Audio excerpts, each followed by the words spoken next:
দেখুন বন্ধুরা, খাসির চর্বি দিয়ে ঘুগনি বানাবো। আর খাসির চর্বি দিয়ে ঘুগনি খেতে কিন্তু এই শীতের সময় বেশ ভালো লাগে। চলুন তাহলে।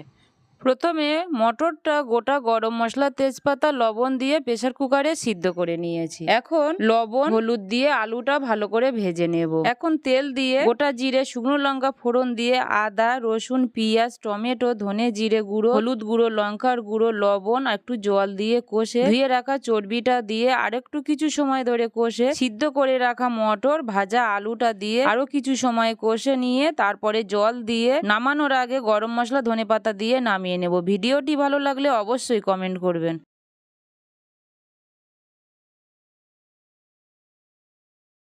এই দেখুন, ঘুগনি আর লুচি আমাদের রেডি হয়ে গেছে। এখন খেয়ে দেখবো কেমন হয়েছে। খুব সুন্দর হয়েছে।